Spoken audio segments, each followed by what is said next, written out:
This is KUGAN CASSIUS for IFL TV. We're inside Broadmar Shopping Centre here for the Froch media workout ahead of Froch and Groves this week. With me, I have Adam Smith. It's a massive week for British boxing, isn't it, Adam? It's a massive week. I've really enjoyed this this build-up. You know, Froch is no secret one of my favourite fighters. I've admired him for a long time. I think he's terrific both inside and outside the ring. He's taken on everybody, and now he's got a new lease of life, hasn't he? Having beaten Lucian Bute here, having reversed the wrong that he felt out in Finland against Mikael Kessler, now for a British challenge in George Groves, an unbeaten, young, hungry, very capable boxer who was a very good amateur and has done very little wrong as a pro.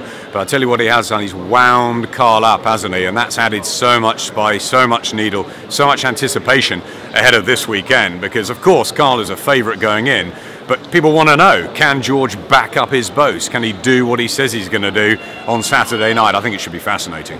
It's been kind of a soap opera since the first press conference, starting with that press conference. The war of words have continued continuously since then. The ringside was, you know, probably one of the best ringsides there's been for atmosphere and tension. But, pretty icy in there, I'll tell you that, KUGAN. Yeah, I can imagine. But is this going to have any bearing, all this lead up, all this talk, is this going to have any bearing on the ultimate outcome in the ring this Saturday? It's part of the fascination and drama of boxing, isn't it? Everybody loves the build-up, the 7-8 weeks before, that sort of moment before the first bell goes. Will it add anything? Froch is an experienced and seasoned campaigner, and hopefully he should just follow Robert McCracken's plan. I mean, if he has been wound up by George, he just doesn't want to fight angrily, because if he fights angrily, he might make mistakes. As far as George's goes, maybe it's to give him a little bit more confidence. He's had the split with Adam Booth, but obviously tactically he's going to be following what Adam has told him.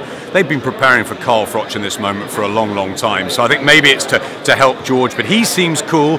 Carl seemed cooler when I saw him last week. I'm looking forward to seeing him this week in the few days, because George is going to keep in his ear at that final press conference. He said to me that he's going to tell Carl exactly how he's going to beat him head to head at the press conference on Thursday. So he's not going to stop until he's dragged away by the referee before the first bell. So that's going to carry on.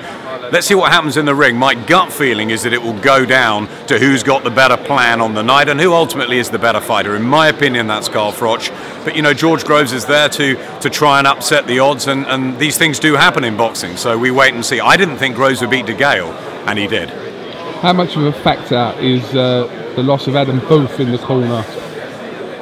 Is it going to be on the night? Because there's still a lot of conspiracy theorists out there that he might turn up. Adam may pop up in the corner. I think Adam is going to be in Manchester. There's no question about that, isn't he? Because he's still George's manager. I don't think he'll be in the corner. Paddy Fitzpatrick is going to run things. It seems to me that George knows what he's going to do, and that he'll just sort of come back to his corner each and every time and just get that little sort of pep talk. And I think if Adam was there, he's very good in the corner. He's very cool. He's very calm. He plotted, you know, the strategies for David Haye and obviously for George in those fights like against De Gale, and when the red mist came down against Kenny Anderson. Then George needed Adam in the corner. Will he need him against Froch? If the going gets tough, and it gets tough quickly, is he going to come back to that corner and need that reassurance, and he's not going to be there?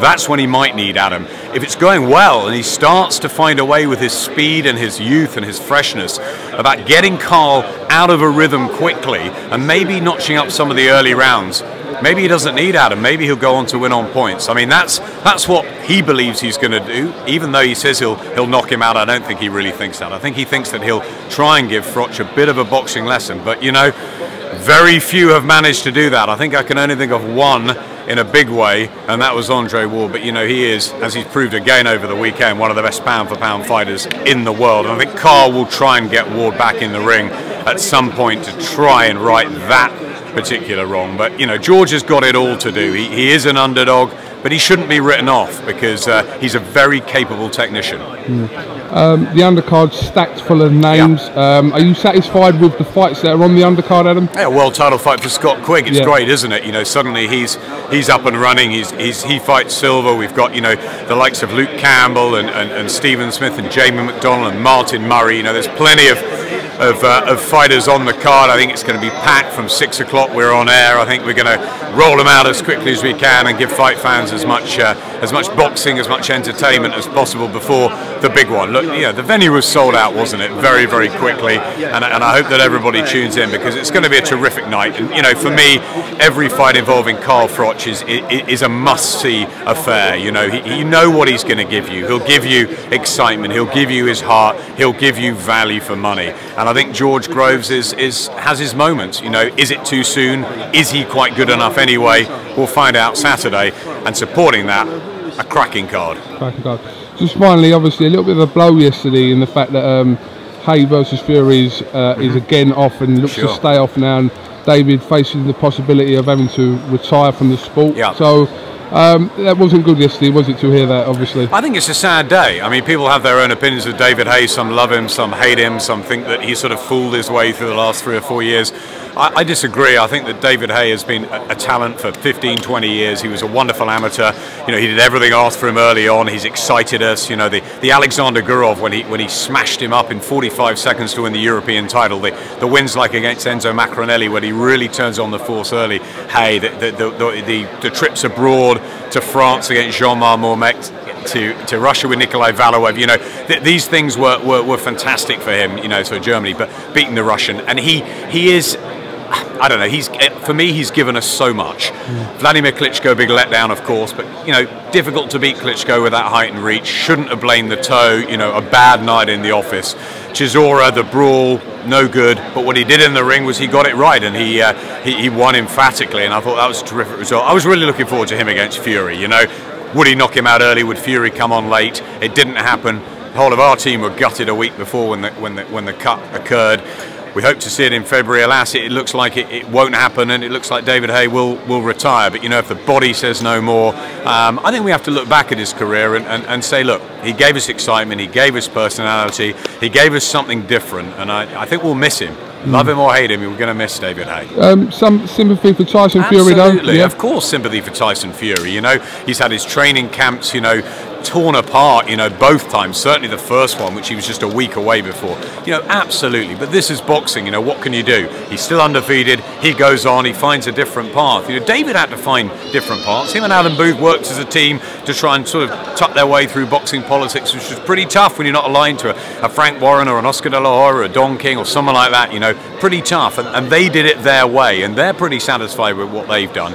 It's up to Tyson Fury now to get on with his career and make sure he gets a big fight early in the new year, and he can, you know, hopefully go on and become a world heavyweight champion for Britain. I mean, he's a character, isn't it, himself? He's a big guy. We're not quite sure how good he is yet, but he's got everything in front of him. Tough year, it happens in boxing. My advice to Tyson Fury is pick yourself up, get on with it. Let's make 2014 an exciting year for him. Just finally, this seemed to be the biggest fight involving two British fighters there could be at this present day. Now that's not going to happen. What do you think is the next fight in line, and can you make that happen, or you and whoever make that happen? There's always excitement, aren't there? You know, this is it's a sport that comes in cycles. Boxing now, the Olympics has happened, and we've got Luke Campbell and Anthony Joshua, who I think is going to be a real star. Anthony Ogogo, Tom Stalker, all the guys from the Olympics bringing us a new cycle. We had Darren Barker winning a world middleweight title in the summer. You know, some people didn't think that would happen. We've got Tony Bellew going out to Canada. Can he pull off the big upset against Adonis Stevenson? Barker again in Stuttgart. Kell Brook, maybe 2014, after frustrations for him, will be his year. Will we get Mayweather Khan? I mean, come on. I'm listed a whole load. We'll cleverly come back at cruiserweight. Yeah. There's huge amounts out there. The middleweights that we all want to see. The gloves are off. We had them around the table the other day. Martin Murray, Matthew Macklin, Darren Barker, Andy Lee. Let's get some of those fights made in 2014. I kind of was talking about two British fighters fighting. Two British fighters. We've got that on Saturday night. Come on, Froch Groves. Let's enjoy this week. Boxing, you know, it is a sport that it surprises you and it amazes you, and something will happen in the next few weeks that will get, that's the next big fight out there. It's a shame that Haye Fury won't happen. Of course it is, but something else will, Kugan. All right, well, we'll trust you then, Mr. Adam Smith. Thank you very much for talking to us, and like I said, look forward to Froch and Groves. That's going to be quite a spectacle this Saturday. I think it will be. All right, thank you very much, Adam Smith.